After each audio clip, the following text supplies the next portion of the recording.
नमस्कार मित्रांनो, या व्हिडिओमधून आपण एनसीएमसी कार्ड संदर्भातली संपूर्ण माहिती बघणार आहोत.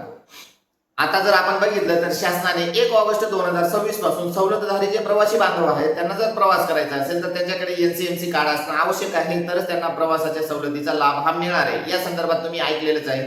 तर त्या संदर्भात पुढची मुदतवाढ मिळते का हा विषय नंतरचा आहे. पण त्याआधी एनसीएमसी कार्ड हे वापरायचं कसं किंवा ते कार्य कसं करणार आहे किंवा त्यावर जे छापलेले जे कोड आहेत तर आपण त्या कोणत्या सवलतीमध्ये बसतो हे बऱ्याच जणांना अजून त्याबाबत काहीही माहिती नसल्यामुळे बऱ्याच जणांकडून वारंवार तेच प्रश्न हे विचारले जातात. तर आपण एनसीएमसी कार्ड वापरण्यापासून त्यात असलेले कोड आणि याबाबतची जी संपूर्ण माहिती ती या व्हिडिओमधून बघण्याचा प्रयत्न करणार आहोत. त्याआधी तुम्ही जर जीटीएस मराठी या युट्यूब चॅनलवर नवीन असाल तर जीटीएस मराठी या युट्यूब चॅनलला सबस्क्राईब करा आणि अशीच नवनवीन माहिती वेळोवेळी मिळवत राहा. चला बघूया. सर्वप्रथम आपण एनसीएमसी कार्डवर जे प्राथमिक कोड देण्यात आलेले त्याविषयी माहिती बघून घेणार आहोत. सुरुवातीला आपण जर बघितलं तर बऱ्याच कार्डावर महिला भगिनींनी जे कार्ड बनवलेले आहे त्यात MSY हा कोड देण्यात आलेला आहे. MSY म्हणजे काय? महिला सन्मान योजना. या कोड अंतर्गत किंवा ज्यांच्या कार्डवर MSY हे प्रिंट करून आलेले आहे तर अशा सर्व महिलांना अर्ध्या तिकिटाचा लाभ हा मिळणार आहे. म्हणजे ज्या ठिकाणचं भाडं तुम्हाला 100 रुपये असेल पूर्ण तिकीट तर त्या ठिकाणी तुम्हाला 50 रुपये भरून हा प्रवास करता येणार आहे. त्यानंतर 2 नंबरचा कोड जर बघितला आपण सिटी म्हणजेच काय तर सिनियर सिटीजन. या अंतर्गत 65 वर्षावरील जेवढे पण नागरिक असतील तर त्यांच्या कार्डवर सिटी हा कोड प्रिंट होऊन येणार आहे 65 ते 75 वर्षाच्या दरम्यान. आणि या प्रकारच्या सवलतीमध्ये सुद्धा अशा प्रवाशांना 50% पर्यंत सवलती मिळणार आहे. त्यानंतर पुढचा कोड जर बघितला आपण तर SCT म्हणजेच अमृत ज्येष्ठ नागरिक जे आहेत जे 75 वर्षावरील जे नागरिक आहेत तर त्यांच्या कार्डवर SCT हे प्रिंट होऊन येणार आहे. तर अशा नागरिकांना तिकिटामध्ये ही पूर्ण सवलत दिली जाते. त्यांना फक्त 2 रुपये भरून स्वच्छता निधीचे 2 रुपये भरून त्यांना प्रवास हा करता येणार आहे. तर या पद्धतीचे हे ज्या कार्डवरील कोड आहेत आणि बऱ्याच जणांनी काही जे सवलत बसत नाही म्हणजे ज्यांचं वय हे 65 वर्षाच्या आत आहे असे पुरुषांनी बऱ्याच जणांनी कार्डसाठी सुद्धा नोंदणी केलेली आहे. तर अशा पुरुषांच्या कार्डवर NC हा कोड प्रकार त्या ठिकाणी टाईप होऊन येतोय. तर बऱ्याच जणांनी मला या संदर्भात SMS सुद्धा केलेले आहे. सर आमच्या कार्डवर NC हा कोड आहे तर आम्हाला किती टक्के सवलती मिळेल? तर अशा प्रवासी बांधवांना मी सांगू इच्छितो NC म्हणजे नो कन्सेशन. अशा कार्डवर तुम्हाला कुठलीही सवलत दिली जाणार नाही. फक्त तुम्ही ते कार्ड एक ATM कार्ड सारखं वापरू शकतो ते जेणेकरून त्याच्यात तुम्ही वॉलेटमध्ये बॅलन्स टाकल्यानंतर आपण त्याच्यातूनच तिकीट हे काढू शकतो. या पद्धतीत तुम्हाला ते कार्ड वापरता येणार आहे पण त्यात तुम्हाला कुठलीही सवलतही मिळणार नाही. तर एकंदरीत झाला आपण हा कोडचा विषय. त्यानंतर आपल्याला प्रत्यक्षात बस प्रवासासाठी कार्ड कसं वापरायचं ते आपण या ठिकाणी बघूया. बऱ्याच जणांकडे आता ते कार्ड हे मिळालेले आहे पण बरेच जण ते घेऊन सुद्धा फिरतायत. तर काही ठिकाणी अजून सुद्धा वाहकांकडून सांगण्यात येते की हे कार्ड अजून चालू झालेले नाही. तर पूर्वीचे जे सवलती आहे त्याच्या आधारावरच दिले जाते. पण त्या कार्डचा जो वापर आहे तो हा बस प्रवासात सुरू करण्यात आलेला आहे आणि त्या संदर्भात सर्व वाहकांना सुद्धा या सूचना देण्यात आलेल्या आहेत. आणि ते कार्ड वापरत असताना प्रत्यक्षात आपल्याला ओरिजिनल कार्ड हे बस प्रवासासाठी सोबत घेऊन जायचं आहे तरच आपल्याला त्या ठिकाणी सवलत मिळणार आहे. त्यात आपल्याला कुठलीही कलर प्रिंट किंवा डुप्लिकेट कॉपी त्या ठिकाणी चालणार नाही कारण डिजिटल स्वरूपात आपली संपूर्ण माहिती त्या कार्डमध्ये स्टोअर करून ठेवण्यात आलेली आहे.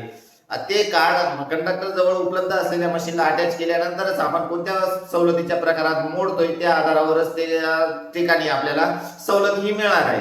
सुरुवातीला त्या कार्डमध्ये आपल्याला कमीत कमी 50 रुपयाचा रिचार्ज मारून की 50 रुपयाचा रिचार्ज हा त्या ठिकाणी मारता येणार आहे आणि जास्तीत जास्त आपण 2 ते 3 हजार रुपयाचा रिचार्ज त्या ठिकाणी मारू शकतो. आता हा झाला रिचार्ज मारण्याचा भाग.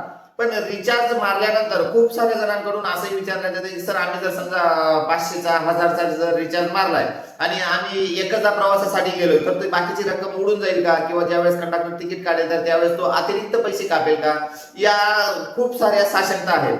तर या ठिकाणी मी क्लिअर करू इच्छितो की ज्यावेळेस आपण जर समजा 100 रुपयाचा जर रिचार्ज त्या कार्डमध्ये जर मारलाय तर ज्या वेळेस एखाद्या ठिकाणचं तिकीट जर 25 रुपये असेल आपल्याला फक्त कंडक्टरला ते कार्ड दाखवून आपल्याला इच्छित स्थळाचं किंवा गावाचं नाव सांगायचं. ते नाव सांगितल्यानंतर आपल्याला प्रवास भाडं जेवढं आहे तेवढंच त्या ठिकाणी प्रवास भाड्याचं तिकीट हे कट होणार आहे आणि उरलेली शिल्लक रक्कम तुमची जशीच्या तशी कार्डमध्ये पुढच्या प्रवासाच्या वेळेस तुम्ही वापरू शकता। मग ती पुढचा प्रवास म्हणजे तुमचा 6 महिन्यात असो, 1 वर्षात असो किंवा त्यानंतर सुद्धा असला तरी आपली ती रक्कम कुठेही जाणार नाही, त्या कार्डमध्ये जशीच्या तशी शिल्लक राहणार आहे। आणि ज्या वेळेस तुम्हाला कंडक्टर कडून तिकीट मिळणार आहे त्यावेळेस तुम्ही जेवढा प्रवास करणार असाल तेवढ्या प्रवासाची त्या ठिकाणी अमाउंट असेल आणि त्याच्याच खाली अगदी आपल्याला कार्डमध्ये अवेलेबल बॅलन्स किती आहे तो सुद्धा त्या ठिकाणी प्रिंट होऊन येणार आहे। त्यामुळे कार्डमध्ये रिचार्ज मारताना कुठेही घाबरायचं काम नाही, आपले पैसे जशीच्या तसे सुरक्षित राहणार आहेत। मी या संदर्भात रिचार्ज मारण्याच्या संदर्भात एक व्हिडिओ सुद्धा बनवलेला आहे, तो तुम्ही नक्की बघा। त्यात आपण जर कंडक्टरकडे रिचार्ज जर मारला तर आपल्या प्रत्यक्षात कार्डमध्ये किती पैसे येणार आहेत आणि तोच रिचार्ज आपण एजंटकडे जर मारला तर त्या ठिकाणी आपल्याला आपल्या कार्डमध्ये प्रत्यक्षात प्रवासासाठी वापरता येतील असे किती पैसे येणार आहेत याविषयी आपण माहिती बघितलेली। त्यात कंडक्टरकडे जर आपण रिचार्ज मारलाय तर त्या ठिकाणी आपल्याला फायदा होताना हा दिसतोय। त्याच्या संदर्भात पूर्ण डिटेल मी त्या व्हिडिओमध्ये दिलेली आहे, तर तुम्ही तो व्हिडिओ बघू शकता। या पद्धतीने आपल्याला ते कार्ड वापरता येणार आहे। आणि आता राहिला प्रश्न इतर सवलतींच्या बाबतीत। आता खूप साऱ्या जणांकडून वारंवार विचारण्यात येतोय की सर हे कार्ड जर एनसीएमसी प्रत्येक सवलतधारक प्रवाशासाठी आवश्यक आहे, या संदर्भात परिपत्रक सुद्धा निघालेलं आहे आणि 1 ऑगस्ट पासून ते अंमलात सुद्धा येणार आहे। तर आम्ही सुद्धा सवलतीच्या वेगवेगळ्या प्रकारात मोडतोय, तर आम्हाला त्या कार्डसाठी नोंदणी कुठे करावी लागेल या संदर्भात विचारणा होते। जसे की दिव्यांग बांधवांसाठी सुद्धा हे कार्ड अनिवार्य करण्यात आलेले आहे, पण त्यांचं रजिस्ट्रेशन किंवा नोंदणीची प्रक्रिया ही कुठेही चालू झालेली नाही। तर त्यांनी सुद्धा घाबरून जाण्याचं कुठलंही कारण नाही, त्यांची नोंदणी तर चालू झालेली नसल्यामुळे जर 1 ऑगस्ट पासून हे कार्ड जर कंपल्सरी जर केले तर त्यांना यापूर्वी ज्या प्रकारे UDID कार्डवर सवलत दिली जात होती त्याच प्रकारे त्यांना ती सवलत दिली जाणार आहे। आणि त्यांच्या कार्डच्या नोंदणीच्या संदर्भात कुठलंही नवीन अपडेट आला तर ते नक्कीच आपल्या चॅनलच्या माध्यमातून आपण देण्याचा प्रयत्न करणार आहोत। आणि ज्यावेळेस त्यांचं कार्ड प्रिंट होऊन येईल अपंग बांधवांचं, तर त्यावेळेस त्यांच्या कार्डवर कोडचा प्रकार हा HD असेल, म्हणजेच हँडिकॅप। अशा एसटी बस प्रवासात खूप साऱ्या सवलती ह्या दिल्या जातात।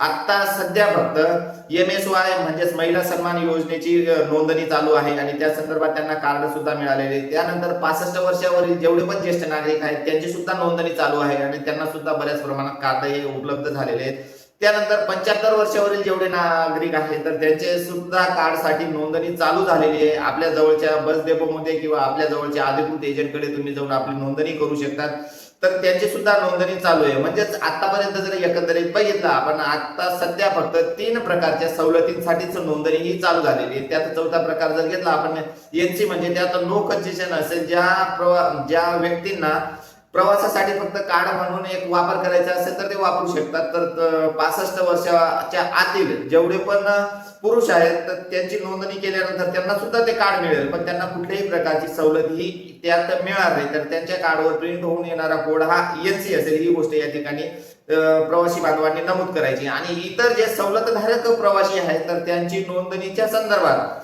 अजून नवीन अपडेट आल्यानंतर नक्कीच आपल्या चॅनलच्या माध्यमातून देण्याचा आपण प्रयत्न करणार आहोत। एकंदरीत आपण NCMC कार्डच्या संदर्भातली संपूर्ण माहिती ही एकाच व्हिडिओमधून बघण्याचा हा प्रयत्न केलेला आहे। तुम्हाला जर या NCMC कार्डमध्ये किंवा NCMC कार्ड बद्दल अजूनही काही माहिती हवी असेल तर नक्कीच कमेंट बॉक्समध्ये तुम्ही देण्याचा प्रयत्न करा। आपण प्रत्येक प्रश्नाला उत्तर देण्याचा हा प्रयत्न करत असतो। धन्यवाद मित्रांनो।